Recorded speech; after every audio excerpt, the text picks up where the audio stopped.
Hello hello everyone. आपका एक बार फिर से आपके यूट्यूब चैनल नेचुरल साइंस में एक बार फिर से स्वागत है।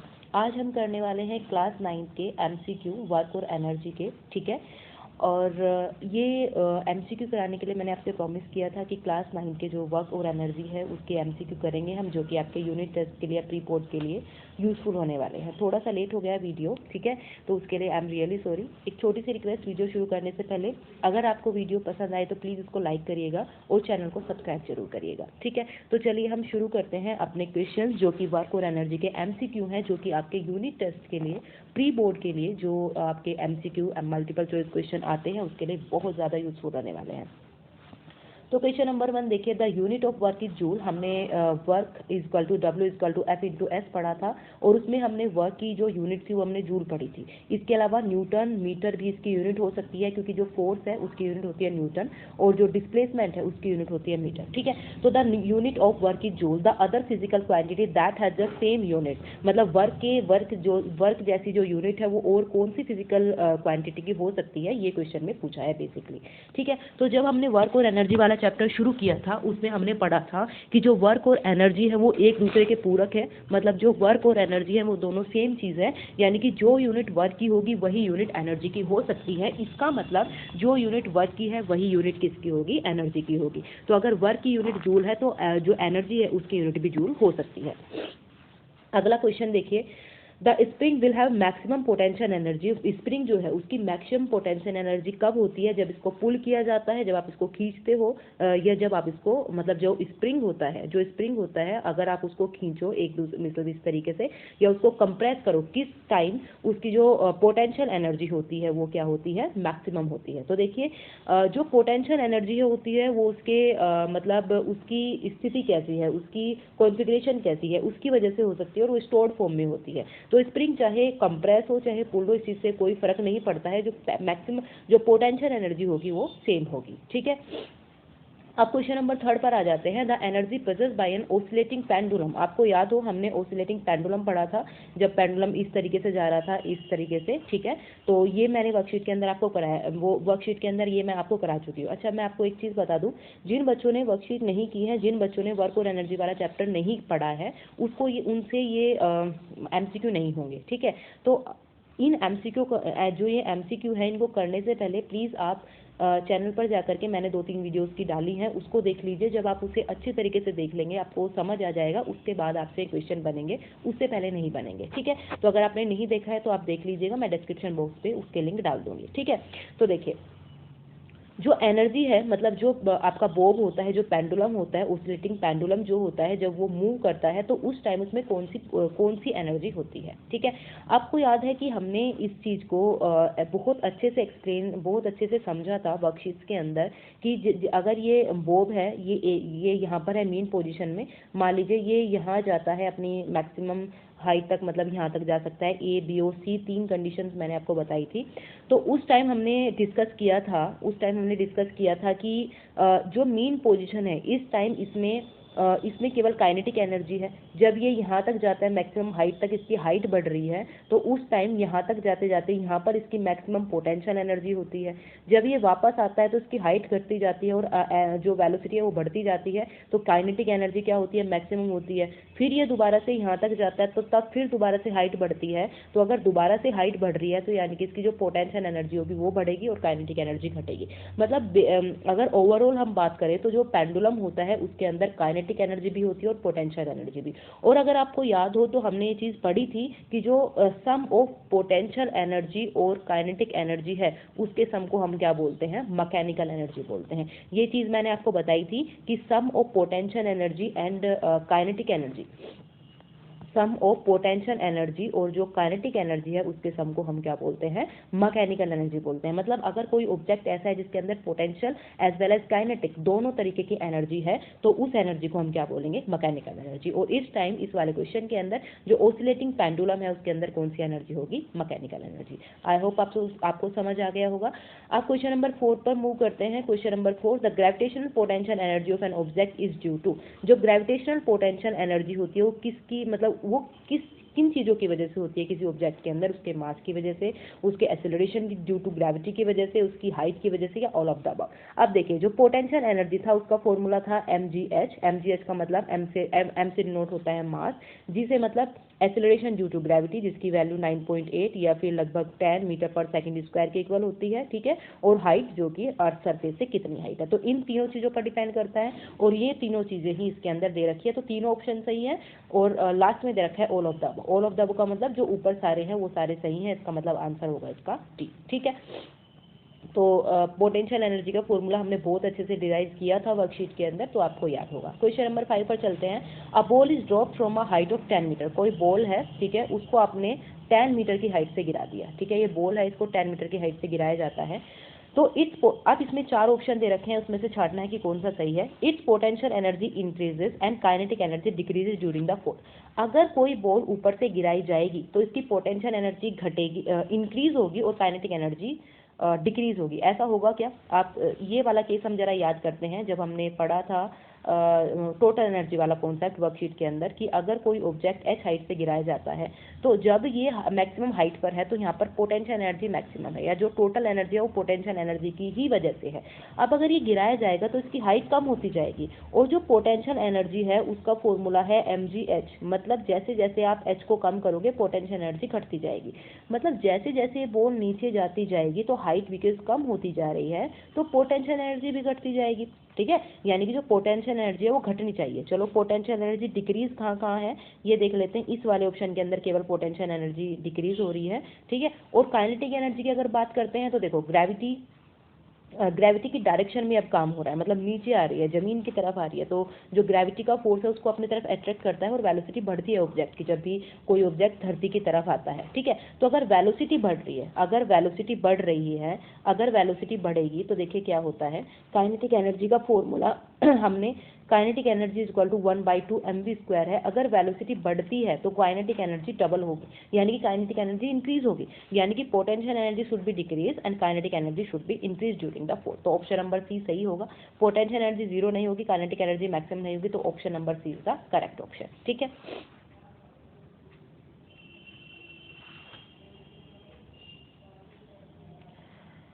ओके, अब चलते हैं आगे।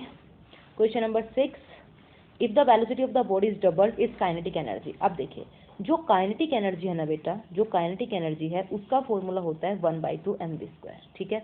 इसको हम थोड़ा सा अच्छे से समझते हैं, एक अलग से पेज ले लेते हैं। देखिए जो काइनेटिक एनर्जी है उसका फॉर्मूला होता है 1/2 mv²। देखिए जो वेलोसिटी है वो स्क्वायर, वेलोसिटी स्क्वायर है, तो मतलब हम ऐसा बोल सकते हैं कि जो काइनेटिक एनर्जी है ना वो वेलोसिटी के स्क्वायर के डायरेक्टली प्रोपोर्शनल है। यानी कि अगर आप वेलोसिटी को डबल करोगे तो काइनेटिक एनर्जी क्या होगी, 4 गुना। जैसे देखिए अगर वेलोसिटी 1 थी, अगर वेलोसिटी को आपने 2 गुना कर दिया मतलब 2 कर दिया, तो 2 का स्क्वायर, तो जो काइनेटिक एनर्जी वो कितनी हो जाएगी, 4, ठीक है। अगर इसको 3 गुना कर देते हैं तो काइनेटिक एनर्जी कितनी हो जाएगी, 9, 3 3 9। अगर इसको वेलोसिटी को आप 4 गुना कर देते हो तो 4 का स्क्वायर यानी कि 16 टाइम। तो जितना आप इसको बढ़ाओगे उसका डबल, उसका स्क्वायर जो है वो काइनेटिक एनर्जी हो जाएगी, ठीक है। तो अगर हम क्वेश्चन पर दोबारा से आते हैं तो देखिए यहाँ पर जो क्वेश्चन है, इस क्वेश्चन में बोला गया है कि जो वेलोसिटी है ऑब्जेक्ट की वो आपने डबल करी है, ठीक है। वेलोसिटी जो है वो डबल हुई है, तो काइनेटिक एनर्जी क्या होगी, 1/2 mv² के हिसाब से v जो है वो डबल किया है तो 2 का स्क्वायर, यानी कि जो काइनेटिक एनर्जी होगी इस पे वो कितनी हो जाएगी, वो 2 का स्क्वायर मतलब 4, वो 4 गुना हो जाएगी, ठीक है। तो बिकम्स 4 टाइम। बात समझ आई, काइनेटिक एनर्जी 4 गुना हो जाएगी, 4 गुना हो जाएगी इस फॉर्मूले के अकॉर्डिंग जो हमने काइनेटिक एनर्जी का पढ़ रखा है। उसके बाद अगले क्वेश्चन पर आते हैं। How much time will be required to perform 520 joule of work at the rate of 20 watt. बेटा इसके लिए मैं आपको बताऊं, हमने जब वर्क और एनर्जी वाला कॉन्सेप्ट पढ़ा था तो उसके अंदर एक पावर हमने नहीं पढ़ी थी, ठीक है। वो मैं आपको समझा देती हूँ पावर क्या होती है। देखिए पावर जो है फिजिक्स के अंदर पावर का मतलब होता है रेट ऑफ डूइंग वर्क, ठीक है। रेट ऑफ डूइंग वर्क, कोई काम करने की आप रेट निकाल रहे हो तो उसको हम बोलते हैं पावर। पावर को डिनोट करते हैं पी से। रेट ऑफ डूइंग वर्क मतलब जब भी रेट की बात करते हैं तो हम विद रिस्पेक्ट टू टाइम की बात करते हैं कि जो वर्क है वो कितने टाइम में हो रहा है, कितने टाइम में कितना वर्क हो रहा है, तो ये पावर है, ठीक है। Power is equal to W/T, ये नया फॉर्मूला है, हमने पहले नहीं पढ़ा है। तो power is equal to work divide by T, मतलब जो आपका वर्क डन है उसको आप टाइम से डिवाइड कर दीजिए, आपको पावर पता चल जाएगी, ठीक है। वर्क डन आपको पता है इसकी यूनिट होती है जूल और टाइम की यूनिट होती है सेकंड, तो इसलिए पावर की यूनिट हो सकती है जूल पर सेकंड। एक तो पावर की यूनिट जूल पर सेकंड होती है, साथ में पावर की जो यूनिट होती है वो वोट भी होती है, वॉट, WATT, क्योंकि इसने वोट नाम के साइंटिस्ट ने इसको डिस्कवर किया था, इसका फॉर्मूला दिया था, इसलिए अपने नाम के ऊपर उन्होंने पावर की यूनिट रख ली वॉट। ठीक है, तो अगर हमें वर्क डन दे रखा हो, पावर दे रखी हो, तो हम टाइम निकाल सकते हैं। ठीक है, या फिर अगर हमें वर्क डन और टाइम दे रखा हो तो हम पावर निकाल सकते हैं, ऐसा बोल सकते हैं। ठीक है, तो देखिए इस क्वेश्चन पर दोबारा से चलते हैं। इसने पूछा है how much time will be required to perform 520 joule of work at the rate of 20 watt. ठीक है, जो रेट है यानी कि जो पावर है, वोट किसकी यूनिट है, पावर की, जो पावर है वो 20 वोट है। ठीक है, और जो वर्क है वो 520 जूल है, 520 जूल है। तो आपको क्या निकालना है, टाइम निकालना है। ठीक है, हमें टाइम निकालना है। तो देखिए जो पावर 20 वोट और वर्क 520 जूल, इसको दोबारा से करते हैं एक पेपर पर। ठीक है, देखिए जो पावर है, पावर जो थी वो 20 वोट थी और जो वर्क था वो 520 जूल था। शायद एक सेकंड रुकिए, 520 जूल, एक बार इसको चेक कर लेते हैं, शायद सही है। 520 जूल वर्क है और जो रेट है वो 20 वोट है। ठीक है, सही है, यस, ठीक है। ठीक है, तो 520 जूल आपका वर्क है। ठीक है, अब देखिए जो पावर है, जो पावर है उसका जो फॉर्मूला होता है वो होता है वर्क डन। ठीक है, work done divide by time T. ठीक है, पावर की वैल्यू रखिए 20 वॉट। ठीक है, या फिर वोट रहने दीजिए, हमें पता है सारी यूनिट सही है, वोट में होनी चाहिए, जो जूल वर्क है वो जूल में होना चाहिए, equal to 520 divide by time T.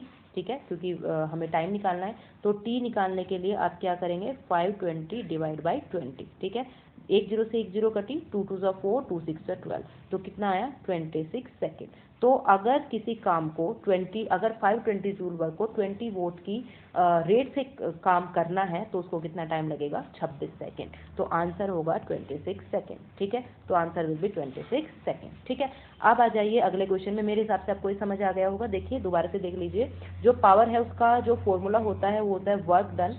Power का जो फॉर्मूला होता है work done divide by T, मतलब रेट ऑफ डूइंग वर्क को हम पावर बोलते हैं। अगर आपको पावर निकालनी है तो work done divide by T करना पड़ेगा। जो पावर है उसकी वैल्यू दे रखी है 20 वॉट और जो वर्क है वो है 520 जूल। इस काम को करने के लिए कितना टाइम चाहिए ये हमें निकालना है बेसिकली। तो हमने फॉर्मूले में रखा 20 equal to 520 divide by T. T को आप इधर ले गए तो 20 जो है वो नीचे आ जाएगा, 520 डिवाइड बाई 20 डिनोमिनेटर में, 1 0 से 1 0 कर गई और जो डिवाइड करने के बाद we will get the answer, that is the 26 second. ठीक है, सिंपल सा क्वेश्चन था, बस आपको ये फॉर्मूला पता होना चाहिए। ठीक है, उसके बाद आ जाते हैं अगले क्वेश्चन पर। A student carry a bag weighing 5 kg from the ground floor to his class on the first floor that is 2 metre height, that is the work done by the boy is. एक बार एक second रुकिए,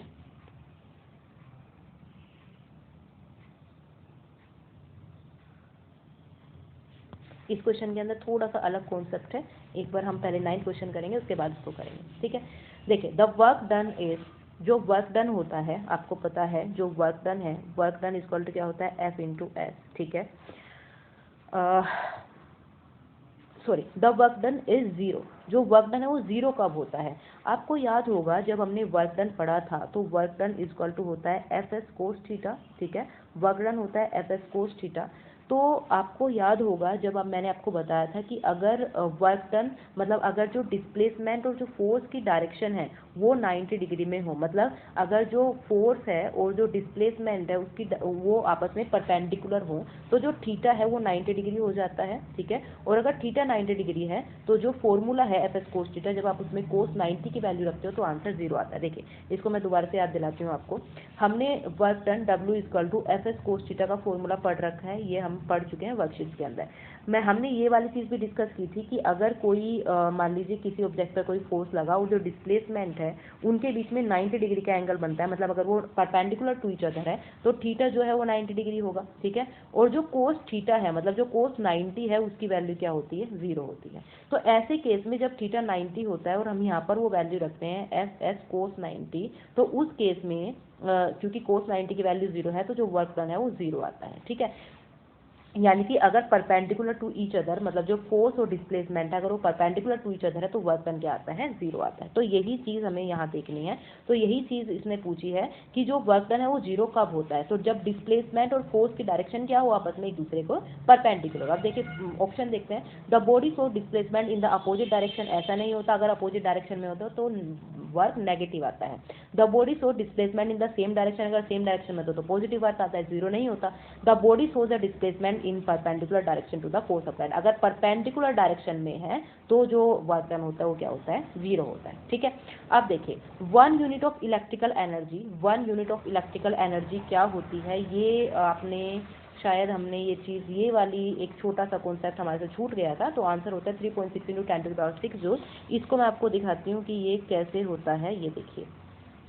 अच्छा, इसको समझिए एक बार। Rate of doing work, power जो मैंने आपको बताई उसी की बात, power is the rate of doing work. If W is the work done in time t, then the power क्या होगी, work done divide by time t। तो P इक्वल टू W/T, जो हमने अभी न्यूमेरिकल किया है वो यही वाला क्वेश्चन था, P इक्वल टू W/T, मतलब पावर जो है वो W/T से आप निकाल लेंगे।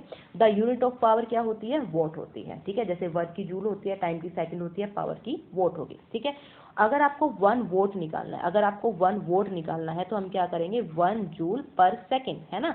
1 जूल काम को अगर आपने 1 सेकंड तक किया तो उसकी जो रेट होती है वो क्या होगी, 1 वोट होगी। ठीक है, या हम ऐसा बोल सकते हैं कि 1 सेकंड में अगर 1 जूल काम होता है तो वो रेट क्या कहलाती है, 1 वोट कहलाती है। ठीक है, अगर जो वोट है ये एक छोटी यूनिट होती है, अगर इसको बड़ी यूनिट में आप चेंज करेंगे तो किलोवाट, किलोवाट का मतलब क्या होगा, 1000 वोट। इस वोट को आप W से भी डिनोट कर सकते हैं, और हमें पता है 1 वोट का मतलब 1 जूल पर सेकंड होता है, तो वो जो वोट है उसकी जगह हम जूल पर सेकंड भी लिख सकते हैं। जूल पर सेकंड कैसे, यहाँ से देखिए, जो वर्क होता है ना, इसको एक बार दोबारा से मैं आपको समझा दूं। देखिए, जो वर्क है उसको हम क्या बोलेंगे, जूल, है ना, जूल। और जूल को हम किससे डिनोट करते हैं, जे से।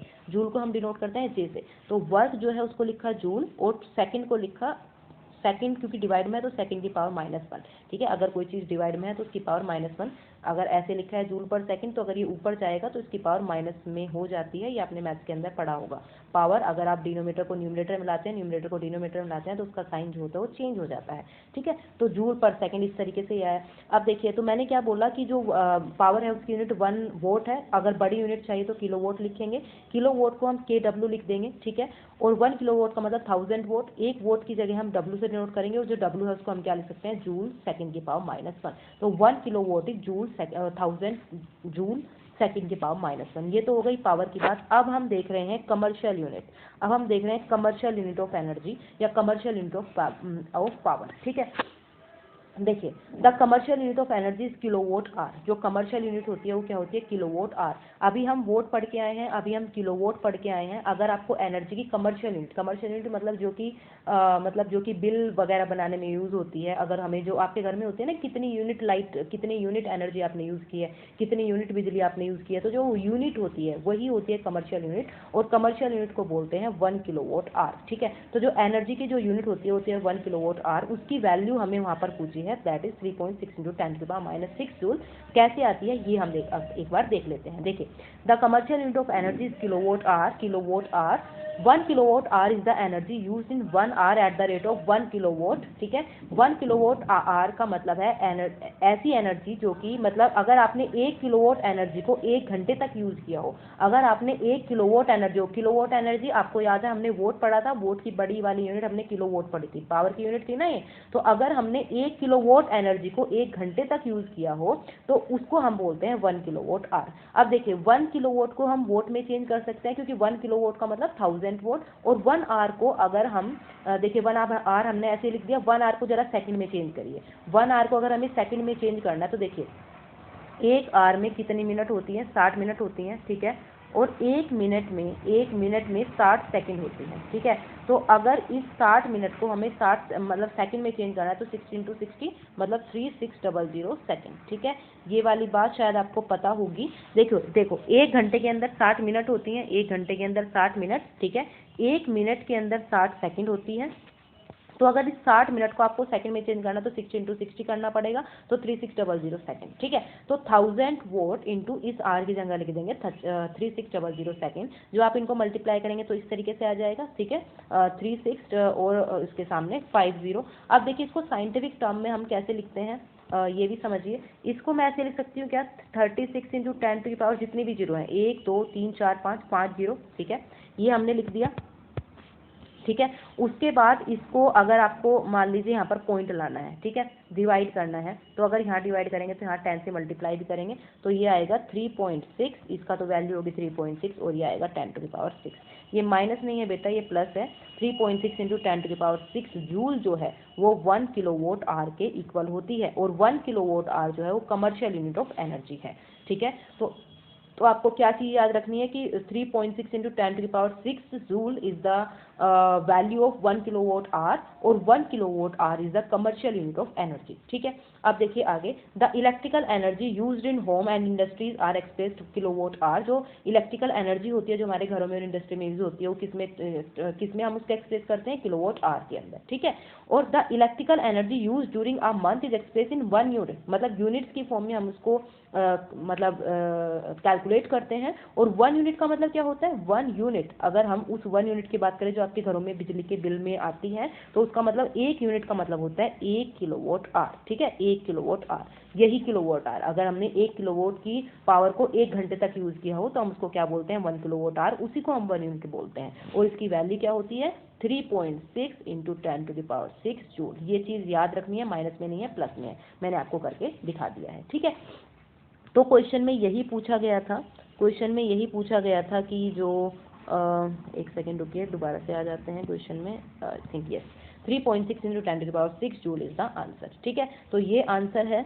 वैसे हम इसको 36 × 10⁵ भी बोल सकते हैं, है ना, क्योंकि देखिए 36 × 10⁵ जब था तभी तो हमने उसको अगली लाइन में इसको डिवाइड बाई 10 और इंटू 10⁵ × 10 करके लिखा था, मतलब आंसर तो ये भी सही है, ठीक है। तो दोनों ही सही हैं, बी और सी दोनों, बी और सी दोनों सही हैं, ठीक है, बी और सी दोनों सही हैं, क्योंकि इस चीज़ को हम इस तरीके से लिख सकते हैं। अब चलते हैं बेटा आगे, ये हमारा हो गया, कुछ और क्वेश्चन कर लेते हैं। देखिए, work done bye centripetal force, centripetal force अगर वर्क करता है तो क्या होता है। देखिए, सेंट्रीपिटल फोर्स काम कब करता है, जब वर्क जो है वो सर्कुलर मोशन में हो रहा हो। अगर फोर्स सर्कुलर मोशन में लग रहा हो तो उस टाइम जो फोर्स लगता है उसको हम सेंट्रीपिटल फोर्स बोलते हैं। इसको दिखाने के लिए मैंने आपके लिए एक डायग्राम देखा था, ये देखिए, ये अगर मतलब ये एक सर्कुलर मोशन है, कोई ऑब्जेक्ट जब सर्कुलर मोशन करता है तो उस टाइम इनसाइड मतलब सेंटर की तरफ एक फोर्स काम करता है, जिसको बोलते हैं हम सेंट्रीपिटल फोर्स। और जब ये सेंट्रीपिटल फोर्स काम करता है इस कंडीशन में, मतलब सर्कुलर पाथ में, तो मोशन हमेशा परपेंडिकुलर होती है। मतलब अगर कहीं भी सर्कुलर मतलब सर्कुलर फील्ड में कोई काम हो रहा है, कोई मोशन हो रही है, तो आप घूम रहे हो मान लीजिए, तो उस टाइम जो वर्क डन है वो 0 होता है, क्योंकि इस ऑब्जेक्ट पर, मान लीजिए ये ऑब्जेक्ट है, हम इसको मान लेते हैं कि ये अर्थ है और ये मून है, ठीक है, अर्थ और मून का केस मान लेते हैं। मून घूम रहा है इसके चारों तरफ, तो मून की जो मोशन की डायरेक्शन है, जो डिस्प्लेसमेंट की डायरेक्शन है, हम बोल सकते हैं डिस्प्लेसमेंट की डायरेक्शन वो इस साइड है, और जो फोर्स की डायरेक्शन है वो अंदर की तरफ है। तो इनके बीच में बनने वाला जो एंगल है वो कितना है, थीटा, यानी कि वो कितना डिग्री है, 90 डिग्री आपको दिख रहा होगा, परपेंडिकुलर टू ईच अदर। और अगर मैं इस केस में वर्क डन निकालूं तो वर्क डन होता है F S cos theta, work done होता है एफ एस कोस थीटा। और अगर मैं यहाँ पर एफ एस कोस थीटा मतलब कोस 90 की वैल्यू रखूँ, तो आपको पता है कोस 90 की वैल्यू होती है 0। जैसे ही मैंने ये 0 रखी तो ओवरऑल वैल्यू कितनी हो जाएगी, 0 हो जाएगी। तो जो वर्क डन है वो कितना होगा, 0। तो जब भी आपसे इस तरह का क्वेश्चन पूछे कि जो सेंट्रीपिटल फोर्स है उस टाइम जो वर्क डन होता है वो कितना होता है, तो आंसर 0। ऐसा क्वेश्चन आए कि जो अर्थ है, अर्थ के चारों तरफ एक सैटेलाइट घूम रहा है, तो सैटेलाइट जब घूम रहा है तो चाहे वो कितनी भी स्पीड से घूम रहा हो, उसका मास कितना भी हो, तो जो वर्क डन है वो कितना होगा, 0 होगा, ठीक है, वर्क डन 0 होगा। तो इस क्वेश्चन में यही चीज थी, यस। तो ये दोबारा से आ जाते हैं, the work done bye centripetal force, जो सेंट्रीपिटल फोर्स का जो वर्क डन होता है वो क्या होता है, 0, ठीक है। उसके बाद question number 2, when a body falls freely toward the earth then its total energy. एक बार बताइए, हमने पढ़ा था कि अगर कोई भी ऑब्जेक्ट किसी हाइट से गिराया जाता है तो इसकी काइनेटिक एनर्जी और पोटेंशियल एनर्जी में चेंज होता है, लेकिन जो टोटल एनर्जी होती है वो तो सेम रहेगी ना। हमने कंजर्वेशन ऑफ एनर्जी वाला जो लॉ था उसके अंदर पढ़ा था कि कैसी भी सिचुएशन हो, एनर्जी ट्रांसफॉर्मेशन कैसी भी हो, लेकिन जो टोटल एनर्जी होती है उस सिस्टम की वो क्या रहती है, रिमेन्स अनचेंज रहती है, वो चेंज नहीं होती, तो इसलिए वो क्या रहेगी, कॉन्स्टेंट रहती है। इसलिए इसका ऑप्शन नंबर डी सही होगा। ठीक है, उसके बाद if the work done, if work is done at the faster rate then power, देखिए अभी हमने पावर का फॉर्मूला पढ़ा, power is equal to work done divide by T, यानी कि मैं ऐसा बोल सकती हूँ कि जो पावर है वो डायरेक्टली प्रोपोर्शनल है वर्क के, पावर जो है वो इनवर्सली प्रोपोर्शनल है टाइम के। यानी कि अगर आप वर्क बढ़ाएंगे तो जो पावर है वो बढ़ेगी, वर्क घटाएंगे तो पावर जो है वो घटेगी। तो इसमें यही पूछा है कि अगर जो वर्क डन है वो फास्टर रेट से हो तो जो पावर है वो ज़्यादा होगी, या no power is required to do work, power की जरूरत नहीं है, क्या पावर कम हो गया, इनफाइनाइट वर्क। तो एक बात बताइए, अगर वर्क की जो मतलब फास्टर रेट से अगर आप कर रहे हो तो जो पावर है वो भी क्या होगी, मोर होगी ना, पावर जो है वो ज़्यादा हो जाएगी ना। तो इसलिए आंसर क्या होगा, ऑप्शन नंबर मतलब option number A is right. ठीक है, अब आगे आ जाते हैं अगले क्वेश्चन में। ओके, ये हमने कर लिया, पावर इज मोर। अब देखिए, moon revolve around the earth due to gravitational force. जो मून है वो क्या करता है, अर्थ के चारों तरफ घूम रहा है। ठीक है, ये मून है मान लीजिए, और ये अर्थ है, ये वही वाला कॉन्सेप्ट है जो मैंने अभी आपको समझाया, ये अर्थ है। ठीक है, अब देखिए, तो of earth on the moon the work done by gravitational force, gravitational force कहाँ लग रहा है, अंदर की तरफ लग रहा है यहाँ पर, तो क्या होगा, जीरो, बिकॉज ये सेंट्रिपिटल फोर्स है, मतलब जब भी सर्कुलर पाथ में इस तरीके की मोशन होगी तो वहाँ पर जो वर्क डन है वो जीरो होगा। मैंने आपको रीजन बता दिया, क्योंकि circular sorry I am so sorry, क्योंकि जो सर्कुलर पाथ है उसमें जो फोर्स है वो अंदर की तरफ लगेगा और मोशन जो है वो इस तरीके से होगी, मतलब जो मोशन है और जो फोर्स है उसके बीच में जो एंगल होगा वो 90 डिग्री होगा। और जब हम W equal to F S cos theta रखेंगे, तो जब कोस थीटा में थीटा की वैल्यू रखेंगे कोस 90, तो कोस 90 की वैल्यू होती है 0, और इस वैल्यू को जो हम 0 रख देंगे तो ओवरऑल जो वर्क डन होगा वो 0 होगा। तो इस केस में भी आंसर क्या होगा, 0। आगे आ जाइए, work done by the body is, कोई बॉडी जो है वो वर्क कैसा कर सकते हैं, नेगेटिव, पॉजिटिव और zero, always positive, always zero या ऑलवेज नेगेटिव। हमने तीनों तरीके के वर्क पढ़े थे, वर्क जो है वो पॉजिटिव भी हो सकता है, वर्क नेगेटिव भी हो सकता है, वर्क जीरो भी हो सकता है। तो answer will B negative, positive and zero. उसके बाद देखिए 1 वोट सेकेंड, आपको मैं याद दिला दूं, अभी हमने पावर अभी पढ़ा है, power equal to work done work divide by T, power equal to work divide by T. जो पावर है उसकी यूनिट थी वॉट, जिसको हम W-A-T थी, लेकिन उसको हम W से डिनोट कर सकते थे। जो वर्क है उसको हम बोल सकते हैं जूल, और टाइम को लिख सकते हैं सेकेंड। ठीक है, तो वोट सेकेंड, अगर मैं इसको एक जगह ले आऊँ वोट सेकेंड, तो ये किसके इक्वल होगी, जूल के। अब इसने बोला है 1 वोट सेकेंड का मतलब 1 जूल है ना, तो जो 1 वोट सेकेंड है वो कितने जूल के इक्वल होगी, 1 जूल के इक्वल, तो आंसर विल बी 1 जूल। ठीक है, आगे आ जाते हैं। ओके, एक second. Okay, scientifically work is said to be done in which of the following case. Scientific तरीके से वर्क कब होगा, इन चारों केस में जो भी दे रखे हैं। Manish pull the trolley for a certain distance, Manish जो है वो एक ट्रॉली लेता है, कोई ट्रॉली है और उसको क्या करता है, कुछ सर्टेन डिस्टेंस तक खींचता है। इस काम में काम हो रहा है, मतलब इस सिचुएशन में काम हो रहा है। Meera study for her exam, अपने एग्जाम के लिए वो पढ़ रही है। ये कोई काम है क्या, फिजिक्स के अकॉर्डिंग या साइंस के according. Manoj pushes the wall with no change in the position of wall, जो मनोज है वो क्या है, कोई दीवार है, वो इस दीवार को मतलब इस दीवार पर पुश कर रहा है ना, इस दीवार को पुश कर रहा है वो, तो और जो दीवार है वो मतलब उसकी पोजीशन कोई चेंज नहीं हो रही है, तो क्या इस केस में काम होगा। और last is the Meera pulls the wall with no change in the position of wall, Meera भी क्या कर रही है, वॉल को पुल कर रही है, और यहाँ पर भी जो पोजीशन है वॉल की उसमें कोई चेंज नहीं हो रहा है। तो किस केस में काम हो रहा है, आपको पता है फिजिक्स के अकॉर्डिंग वर्क केवल इस चीज से डिफाइन होगा, W equal to F into S. अगर फोर्स लग रहा है और कोई डिस्प्लेसमेंट हो रही है तभी वर्क होगा, और 90 डिग्री भी नहीं होना चाहिए एंगल, है ना, कोस 90, अगर कोस 90 हो जाएगा तो भी 0 हो जाता है, तो 90 डिग्री भी नहीं होना चाहिए एंगल, मतलब डिस्प्लेसमेंट होनी चाहिए। एक बात बताओ, दीवार हिल नहीं रही है तो इन दोनों केस में तो काम होगा ही होगा नहीं। और एग्जाम के लिए पढ़ना है तो पढ़ते रहो आप, डिस्प्लेसमेंट नहीं हो रहा है, कोई फोर्स नहीं लग रहा है, तो वहाँ भी वर्क नहीं हो रहा है। ठीक है, तो साइंटिफिकली कहाँ पर काम हो रहा है, जब जो मनीष है जब वो किसी ट्रॉली को मतलब किस डिस्टेंस तक पुल कर पा रहा है, उस केस में यहाँ पर काम हो रहा है। तो ऑप्शन विल बी ए जो है वो सही होगा। अगले क्वेश्चन पर आ जाते हैं, ये हमारा हो गया। उसके बाद ये देखिए, potential energy of spring increase when it is in the state of, ठीक है। मैंने ये वाला क्वेश्चन हम पहले भी पढ़ चुके हैं कि जो स्प्रिंग है उसकी जो पोटेंशियल एनर्जी वो कब ज़्यादा होगी। देखिए चाहे वो कंप्रेशन हो चाहे एक्सपेंशन हो, दोनों ही केस में क्या होती है, इक्वल होती है, बिकॉज उसके कंपोजिशन की वजह से है, उसकी स्टेट की वजह से है, और यहाँ पर कोई मतलब क्योंकि सेम ही जगह पर रखा है, बस हम उसको कंप्रेस और मतलब कंप्रेस कर रहे हैं या फिर उसको हम खींच रहे हैं, तो उससे पोटेंशियल एनर्जी पर कोई फर्क नहीं पड़ेगा, वो सेम रहेगी। Question number 9, when speed of the moving object is double. अगर आपने स्पीड जो है वो डबल कर दी तो जो एक्सेलरेशन है वो डबल हो जाएगा, मोमेंटम 4 टाइम हो जाएगा, काइनेटिक एनर्जी। अब जरा काइनेटिक एनर्जी अभी हमने पढ़ी है। काइनेटिक एनर्जी का फॉर्मूला होता है 1/2mv²। हम क्या कर रहे हैं, वेलोसिटी को डबल कर रहे हैं, वेलोसिटी को डबल कर रहे हो आप, और ये चीज़ मैंने अभी बताई थी, अगर हम डबल करेंगे तो 2 का स्क्वायर होगा 4, यानी कि जो काइनेटिक एनर्जी है वो कितनी हो जाएगी, 4 गुना हो जाएगी। तो kinetic energy is increase to 4 time. तो आंसर क्या होगा, काइनेटिक एनर्जी 4 टाइम हो जाएगी। आपको कुछ भी नहीं सोचना है, जब भी इस तरह के क्वेश्चन आएगा तो जितना गुना वेलोसिटी की है, जितनी गुने वेलोसिटी, मान लीजिए 4 गुना वेलोसिटी, तो 4 का स्क्वायर करिए तो काइनेटिक एनर्जी कितनी हो जाएगी, 16। अगर जो वेलोसिटी है उसको 2 गुना कर दिया तो 2 का स्क्वायर करिए, काइनेटिक एनर्जी कितनी हो जाएगी, 4 गुना। अगर वेलोसिटी 3 गुना करी तो 3 का स्क्वायर करिए, काइनेटिक एनर्जी कितनी हो जाएगी, 9 गुना। इस तरीके से हम मतलब आराम से निकाल सकते हैं, कुछ कैलकुलेशन करने की जरूरत नहीं है, बस आपको पता होना चाहिए जो काइनेटिक एनर्जी है वो किसके डायरेक्टली प्रोपोर्शनल होती है, v स्क्वायर के, है ना, मतलब v स्क्वायर के, जितना आप वेलोसिटी को बढ़ाओगे उसके स्क्वायर में काइनेटिक एनर्जी बढ़ेगी, ठीक है। आप देखिए आगे question, a ball is thrown vertically upward. कोई बॉल है उसको ऊपर फेंका आपने, ठीक है, ऊपर फेंका, इस वेलोसिटी कीप ऑन डिक्रीजिंग। इसकी वेलोसिटी ऑब्वियसली डिक्रीज होगी, क्योंकि हमें पता है जब भी हम ग्रेविटी के अगेंस्ट काम करते हैं, आप ग्रेविटी की जमीन है इसके अगेंस्ट काम कर रहे हो, ऊपर फेंक रहे हो बॉल को, तो जो वेलोसिटी है वो डिक्रीज होती है। What happens to its kinetic energy when its reaches at the maximum height. ये मैक्सिमम हाइट तक पहुंच गई, यहाँ तक पहुंच गई, इस टाइम इसकी काइनेटिक एनर्जी कितनी होती है। जब बॉल यहाँ पर जाएगी तो 1 सेकंड के लिए रुकेगी, यानी कि वेलोसिटी तो हो गई 0, ठीक है, और हाइट जो है वो मैक्सिमम है।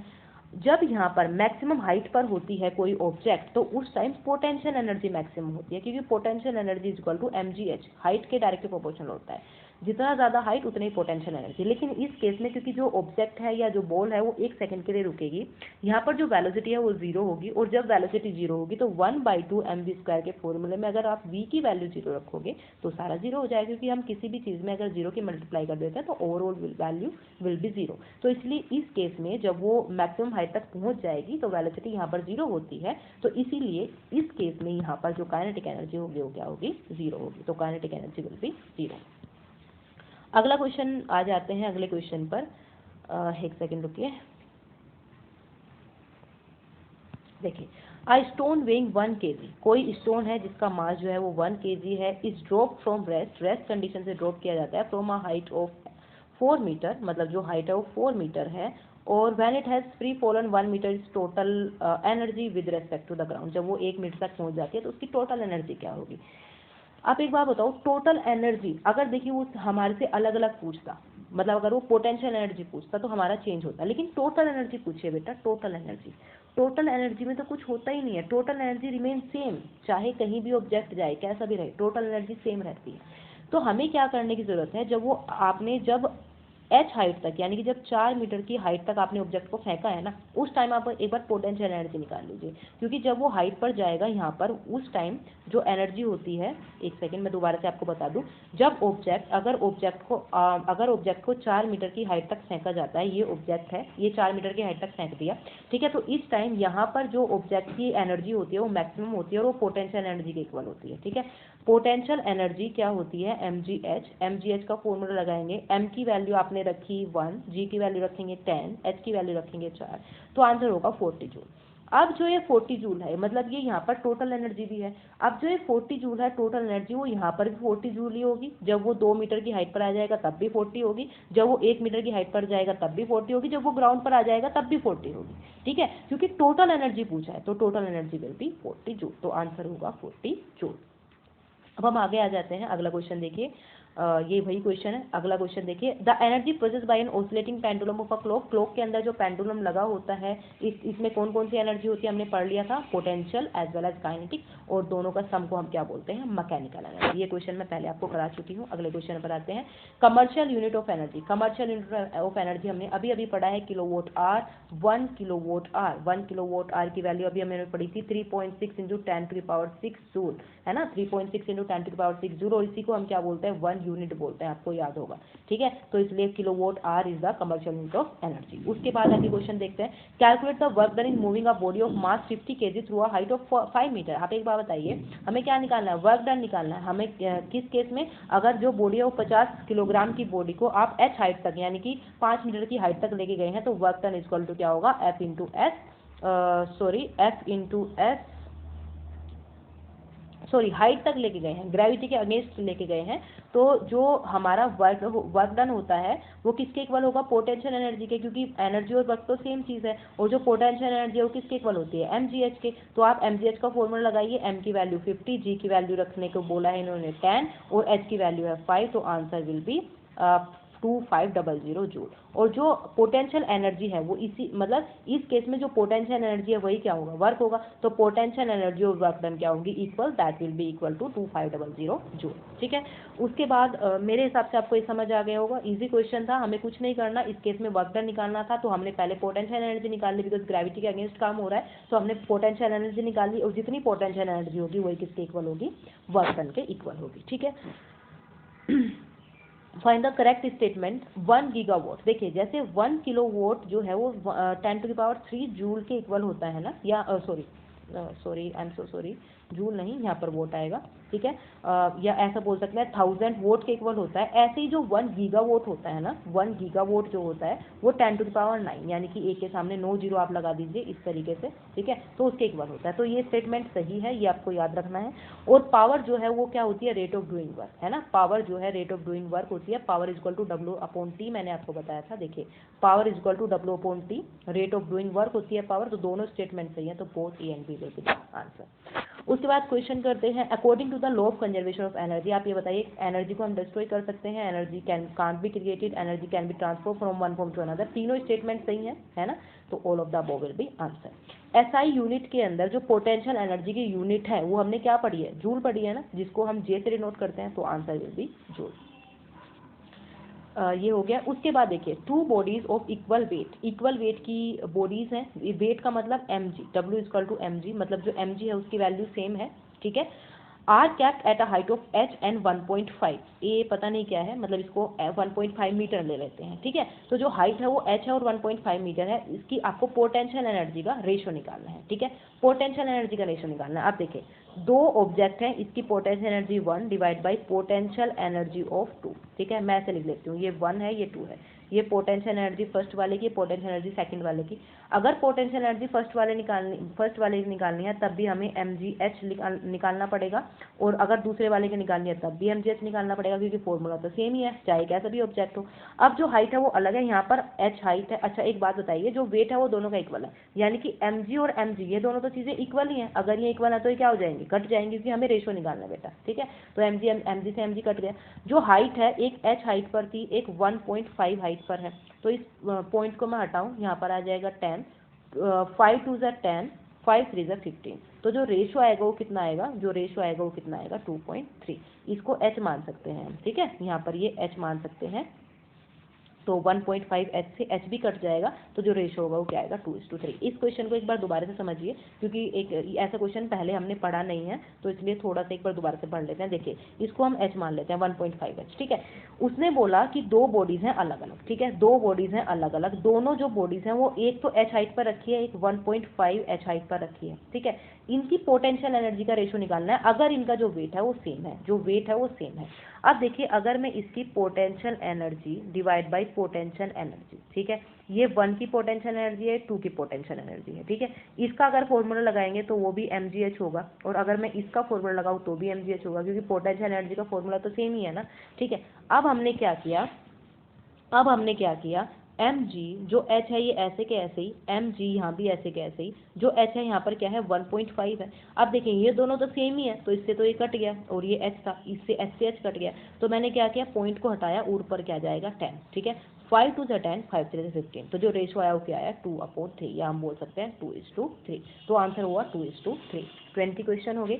उसके बाद आगे देखिए, on tripling the speed of the motion of a body the change in kinetic energy. मैंने बताया था कि अगर आपको काइनेटिक एनर्जी का चेंज निकालना है तो कुछ नहीं करना आपको, ये देख लीजिए जो स्पीड है उसको आपने कितना किया है, ठीक है। जो ट्रिपलिंग का मतलब 1/2 mv², मतलब जो वेलोसिटी है वो है 3 गुना, तो जो काइनेटिक एनर्जी है वो डायरेक्टली प्रोपोर्शनल टू वेलोसिटी, तो वेलोसिटी 3 गुना है तो 3 का आप स्क्वायर करेंगे तो 3 का स्क्वायर मतलब 9, मतलब जो काइनेटिक एनर्जी है वो कितनी होगी 9 टाइम्स या फिर 9 गुना, तो आंसर होगा 9 टाइम्स, ठीक है। अगला क्वेश्चन करते हैं। A stone is tied to a string and whirled in a circular path. The work done by the stone. ये वही वाला क्वेश्चन है जो हमने सेंट्रीपिटल फोर्स में अभी थोड़ी देर पहले किया था। तो देखिए मतलब होता है ना, कई बार आपने कोई स्टोन लिया, उसे धागे से बांधा और आपने गोल गोल घुमाना शुरू किया, मतलब ये इस तरीके से, ये एक स्ट्रिंग है, इसमें कोई स्टोन है और आप इसको गोल गोल इस तरीके से घुमा रहे हो, तो इस केस में जो वर्क डन है वो कितना होगा, ठीक है। तो हम क्या करेंगे, हमें पता है अगर गोल गोल या फिर सर्कुलर मोशन में अगर कोई चीज घूम रही है तो उसमें एक फोर्स अंदर की तरफ काम करेगा जिसको हम सेंट्रीपिटल फोर्स बोलते हैं, और जो मोशन होगी वो इस तरीके से होगी, यानी कि जो एंगल है वो कितना होगा 90 डिग्री। एंगल अगर 90 डिग्री है तो वर्क डन का फॉर्मूला आपको याद है, और ये केस हम कई बार पढ़ चुके हैं, W F S cos theta. F S cos theta में आप कोस थीटा यानी कि कोस 90 की वैल्यू रखेंगे, एफ एस कोस 90, कोस 90 की वैल्यू होती है बेटा 0, तो ओवरऑल वैल्यू भी 0, तो जो वर्क डन होगा दैट विल बी 0, ठीक है। मेरे ख्याल से आप इस तरह के क्वेश्चन आप गलत नहीं करेंगे, आपके एमसीक्यू के अंदर, आपके यूनिट टेस्ट के अंदर इस तरह के क्वेश्चन आपको जरूर मिलेगा। अब करते हैं अगला question. 9800 joule of energy was spent to raise a mass of 50 kg, the mass was raised to a height of. देखिए कोई मतलब इतनी एनर्जी थी, इतनी एनर्जी जो है मतलब 50 किलो का कोई वेट था, कोई मास था, मतलब 50 किलो का मास का कोई ऑब्जेक्ट है, उसको इतनी एनर्जी है, उसको आप कितनी हाइट तक लेके जाओगे जो इतनी एनर्जी प्रोड्यूस होगी। देखिए एक बात बताइए, हाइट वाला जो कॉन्सेप्ट होता है उसमें पोटेंशियल एनर्जी लगती है आपकी, पोटेंशियल एनर्जी इक्वल टू क्या होती है mgh, राइट, mgh, ओके। अब देखिए जो पोटेंशियल एनर्जी है वो इसने कितनी दी है 9800 जूल, ये पोटेंशियल एनर्जी है। m की जो वैल्यू है 50 kg है, g की वैल्यू हम क्या रखेंगे 9.8, और h की वैल्यू निकालनी है, ठीक है। 10 भी होती है वैसे, लेकिन क्योंकि मैंने इसलिए रखा क्योंकि 9.8 और ये दोनों आपस में कट जाएंगे, मल्टीपल है ना, ठीक है। अब देखिए डिवाइड बाई, मैंने पॉइंट हटाया यहाँ पे 10, 10 से 10, ठीक है। 98 से ये कटेगा कितनी बार 100 टाइम, और 5 से कटेगा 20 टाइम, तो जो हाइट आएगी वो कितनी आएगी 20 मीटर, ठीक है। यानी कि 20 मीटर हाइट तक आप जब 50 kg के मास को लेकर के जाएंगे तो उस टाइम जो एनर्जी होगी वो कितनी होगी 9800 जूल। हमने क्या किया, पोटेंशियल एनर्जी का फॉर्मूला लगाया mgh, मैंने g की वैल्यू यहाँ पर 9.8 इसलिए लिया है क्योंकि 9.8 से 9800 कट जाएगा, और जो आप इसको कैलकुलेट करेंगे the answer will be 20 metre, ठीक है। अब करते हैं अगला question. The linear momentum, linear momentum का मतलब होता है m इंटू वी, ठीक है। लीनियर मोमेंटम का मतलब होता है m इंटू वी, ठीक है। तो इसको हम डिनोट करते हैं p से, p की वैल्यू m इंटू वी होती है। तो linear momentum of a body of मास 2, मतलब अगर लीनियर मोमेंटम दे रखा है तो उसका मतलब आपको p की वैल्यू दे रखी है, ठीक है। तो linear momentum of a body of mass 2 kg, जो मास है वो 2 kg है, और जो लीनियर मोमेंटम है वो है 16, है ना, 16 kg मीटर पर सेकंड स्क्वायर। v हम ऐसे निकाल लेंगे, तो अगर आपको v यहाँ से निकालना है तो 2 8 जा, तो यानी कि इस चीज़ से हमें क्या मिलेगी वेलोसिटी, ठीक है। तो जो वेलोसिटी है वो क्या मिली v वेलोसिटी जो मीटर पर सेकंड, आपको वेलोसिटी मिल गई 8 मीटर पर सेकंड स्क्वायर, ठीक है। 8 मीटर पर सेकंड स्क्वायर हमें वेलोसिटी मिल गई, इसको मैं लिख लेती हूँ ऊपर। हमने कैसे निकाला एक बार और दोबारा से बताती हूँ मैं आपको। देखिए जो आपका लीनियर मोमेंटम है, ये वाला हम मोशन वाले चैप्टर के अंदर पढ़ चुके हैं। लीनियर मोमेंटम होता है p equal to m into v, ठीक है, मास इंटू वेलोसिटी। इसकी यूनिट कैसे निकालेंगे, मास की यूनिट होती है kg, ठीक है, मास की यूनिट होती है kg, वेलोसिटी की यूनिट होती है मीटर पर सेकंड, तो kg मीटर पर सेकंड इसकी क्या हो जाएगी यूनिट, ठीक है। तो देखो इसको kg मीटर सेकंड की पावर -1 लिख सकते हैं, क्योंकि सेकंड ऊपर चला जाएगा तो सेकंड की पावर -1 हो जाएगा। तो जो लीनियर मोमेंटम है of a body of mass 2 kg, जिसका मास 2 kg है, इसका जो लीनियर मोमेंटम है वो कितना दे रखा है बेटा 16 दे रखा है, मैं यूनिट नहीं लिख रही हूँ।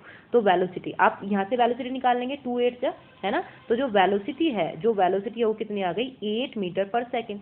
अच्छा, अब जो मास है बेटा वो मुझे 2 kg पता ही है। अब आपको इसमें काइनेटिक एनर्जी निकालने में कोई दिक्कत है क्या? जो काइनेटिक एनर्जी है वो किसके इक्वल होती है? 1/2 mv² के, ठीक है, 1/2 mv² के।